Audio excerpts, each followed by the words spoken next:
The shoe polish graffiti mop here is one of the original mop styles popularized in the early days of graffiti when taggers would actually steal shoe polish mops, empty them out, and fill them with paint for tagging. But these days you don't see all that many shoe polish mop tags in your city streets. So why did everyone stop using shoe polish graffiti mops? Well, that's exactly the question we're going to be answering today as we do a full surface tagging test with this shoe polish graffiti mop on glass, smooth wood, and smooth poly plastic. And as we get into it, here are the top 2 things that catch graffiti writers off guard about these shoe polish mops and might contribute to them being unpopular.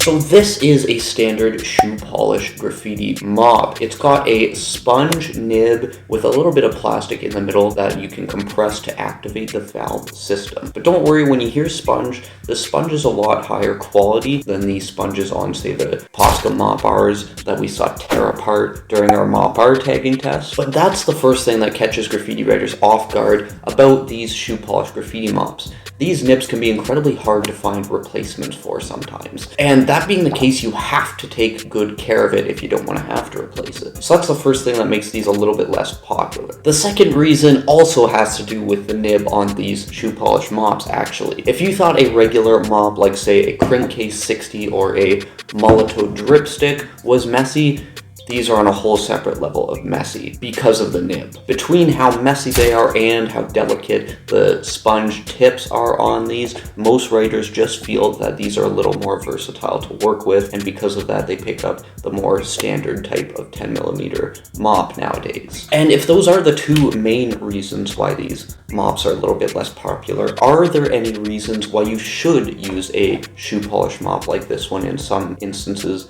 instead of a regular mop? There are, and as we do our tagging tests and tag up patrons' names who are in our Patreon crew and subscribers' names, I'm going to be highlighting all of those reasons for you guys. So now let's get this filled up with something unique that I want to try out, and I'll show you guys what I mean by that so we can start tagging.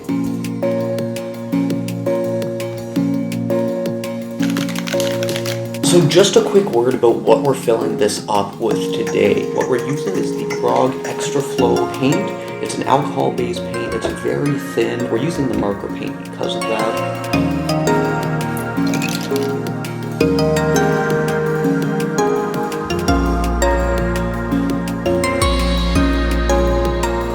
And for the blue, we're mixing it with the Grog Buff Proof ink here. It's also alcohol-based, and because of that, I'm pretty sure that these are going to mix excellently as long as we sort of proportion them out accordingly.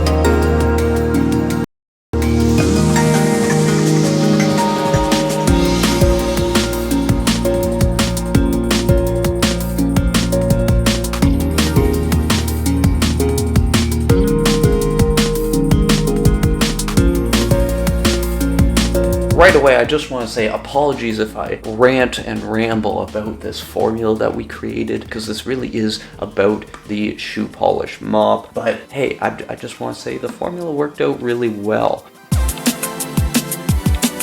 For those of you scientists out there that are curious, I want to estimate about 3 parts silver to every 1 part blue, and that was way too much, actually, way too much blue even. I just want a nice blue tinge to the silver. Instead we got a shiny blue, but hey, it's all good. And right away, I want you to see one of the benefits of this shoe polish mop. You get that beautiful, beautiful brush look, and you get that so much more presently using these shoe polish mops than you would get with a normal 10mm nib or whatnot. And that effect really, to me, is not to be underestimated. It's such a beautiful effect. You can get some sort of layering effects that way, just like if you look at the way I do the letter K in a couple of these tags, you can just see where I started, where it finished. It creates a sort of 3-dimensional depth to these tags, and I love that. I absolutely love that. I think that's very underestimated in the tagging environment. But the first big thing, no pun intended here, that I wanted to talk about is the nib, because you can't get big nibs on regular style mops that are as nice as these, for the reasons that I already explained with sort of the depth you can get with that brush effect. But also nibs this size, this has to be, I'm gonna say 25 millimeters plus whatever bit it spreads out when you press it. Nibs this size that are regular nibs and not sponge nibs, it's very, very hard to find good ones that don't just tear after a little bit of use. So these sponge nibs, if you're using them on the right surfaces, these are actually more advantageous, I would say, than a 25 millimeter regular nib. Something else advantageous about this sponge nib right here, you have a little bit more control over what we call on the channel here, the drippability. Now, with those first few tags, even that Habo tag, I was not compressing the valve at all. I was just writing with essentially a wet sponge and whatever paint was already saturated into that sponge. Now, when we get to the later tags like that Volk 1 tag there, that's when I started compressing a little bit. And you can see the beautiful drips you get there with that actuation of the valve system. I do want to say, with that thicker, juicier line, you do get a much truer blue color with the formula we made here today.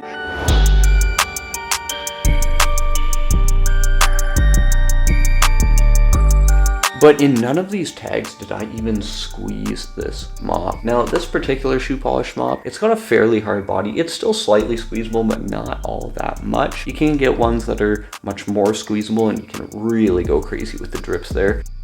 In my opinion, it's not really necessary, but again, personal preference, up to you, however you want to tag. So in summary, what am I saying about the squeezability? You have much more control with a sponge nib in particular in terms of that squeezability, just because of the thickness of the sponge and how much it can saturate. It gives you that extra reaction time a little bit when you're actuating the valve, that sort of thing.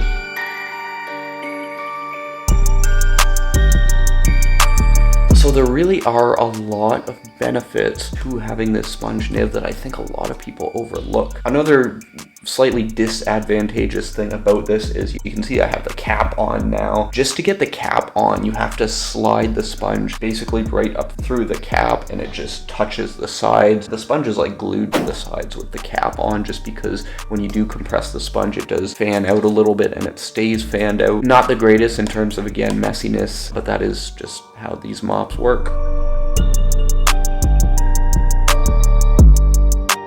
Just want to touch on the formula a little bit here before I tell you the one last really big advantageous thing about these shoe polish mops that even I didn't really consider until now. But the first thing about this formula, when it's drying here, I don't know if you can see on camera, but you can see the little silver particulates separating a little bit from the blue.